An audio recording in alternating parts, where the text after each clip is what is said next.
Friends, हमारे साहेबगंज झारखंड में महाकाल की नगरी उज्जैन मध्य प्रदेश से बाल विदुषी प्रभु प्रिया जी रामायणी आई हैं, जो कि रामायण का कथावाचिका हैं कर रही हमारे साहेबगंज क्षेत्र में, और उनके विचारों का लाभ आप सभी भी उठा सके, इसीलिए मैं इसे एक ब्लॉग के रूप में आप सभी के समक्ष लेकर आई हूँ। आशा है आप सभी को पसंद आएगी और इससे लाभ भी मिलेगा आप सभी को। सबसे ज्यादा फायदा मुंह देखी बड़ाई का सास ससुर को होता है। सबसे ज्यादा कैसे होता है बताऊं आपको, आपके फायदे की बात। कथा में आज जितने ससुर आए हैं, जितनी सास आई है, बिल्कुल ध्यान से सावधान होकर मेरी बात सुनना। अगर आपको अपनी बहू के हाथ की गरम गरम रोटी खाना हो ना, तो बहू के मायके वालों की तारीफ करो, खूब तारीफ करो। हाँ, माता पिता की तारीफ करो उसके। और क्या तारीफ करना है, कैसे तारीफ करना है, क्या बोलना है, मैं आपको बताती हूँ। मेरी तरफ देखना। पहले तो आप दोनों बुढ़े दोनों पति पत्नी जहां भोजन बनता है वहां बाहर के बरामदे में जाकर बैठ जाओ। जैसे रसोई में, किचन में भोजन बनता है तो बाहर के हॉल में जाकर बैठ जाओ, किसी रूम में।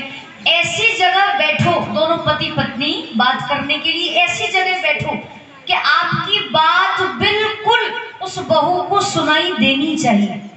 हाँ, वो जहां भी काम कर रही हो उसको बात सुनाई दे जाए। ऐसी जगह बैठकर बात करो।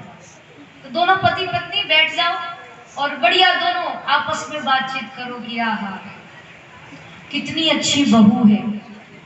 देखो, ये बोलना है आपको, है ना? हाँ, इसको थोड़ा लिख लेना, रट लेना, याद कर लेना। दोनों पति पत्नी, कितनी अच्छी बहू है। जब से ये बहू हमारे घर में आई है, हमारे घर में तो आनंद ही आनंद हो गया।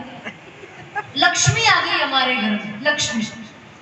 और धन्य है इसके माता पिता जो ऐसी बेटी जाई है, जो हमारे यहाँ बहू बन करके आई है। हम लोग कितने सौभाग्यशाली हैं जो ऐसी बहू हमारे यहाँ आई, ऐसी बेटी हमारे घर बहू बन करके आई। धन्य है इसके माता पिता। इसके माता पिता कितने भाग्यशाली हैं कि जो ऐसी बेटी उन्होंने पाई, और उन्होंने ऐसी बेटी को जन्म दिया जो हमारे घर बहू बन करके आई। धन्य है इसके माता पिता। खूब तारीफ करो। जब से ये बहू हमारे घर में आई है, हमारे घर में तो आनंद ही आनंद हो गया। हमारे घर में तो लक्ष्मी आ गई। भले ही उस बहू के आने से आपके घर का घंटा ढाल हो गया हो,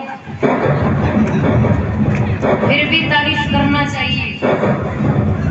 फिर भी तारीफ करो, झूठी तारीफ करो। हाँ, भले वो काम नहीं करती, वो भले ग्लास इधर से उधर उठाकर नहीं रखती, पर खूब तारीफ करो कि दिन भर लगी रहती है बेचारी, दिन भर काम करती। देखो, फुर्सत ही नहीं, बैठने की फुर्सत नहीं। कितने अच्छे संस्कार दिए हैं इसके माता पिता ने। धन्य है इसके माता। बार बार उसके माँ बाप का नाम लो, बार बार उसके मायके वालों की तारीफ करो, उसकी तारीफ करो। सुबह तारीफ करोगे, शाम से देखो आप गरम गरम रोटी खाने को मिलेगी। टाइम टू टाइम आपका सारा काम होगा।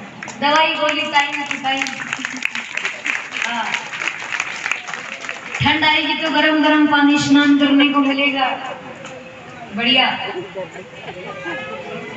बिल्कुल गरम गरम रोटी खाने को मिलेगी। मेरा ये जो सूत्र है, ये अपना कर देखना, कभी प्रैक्टिकल करके देखना, है ना?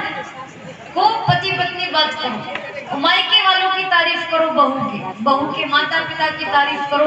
भले ही आपको उसके माता पिता अच्छे नहीं लगते हो, या वो अच्छी नहीं लगती हो, या आपको कुछ परेशानी हो, फिर भी तारीफ करो। तारीफ करने में क्या जाता है? किसी की मुंह देखी बड़ाई करने में कोई पैसा खर्च होता है क्या? नहीं होता। तारीफ करने में क्या जा रहा है? कर दो तारीफ, कम से कम अपना काम तो बन रहा है। खूब तारीफ।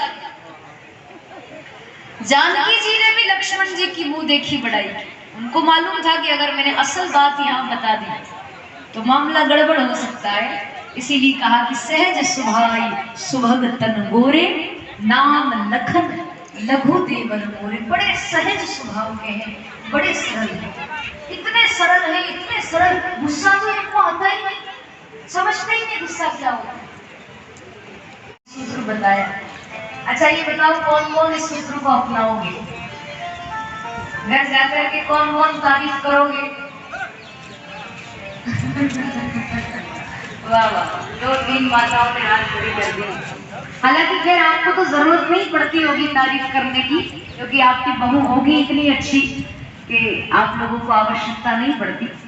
पर कभी लगे जीवन में कि मौका आए तो ऐसा है आप सभी को आज की ब्लॉग अच्छी लगी होगी और मिलती हूँ नेक्स्ट ब्लॉग में। तब तक के लिए टाटा बाय बाय।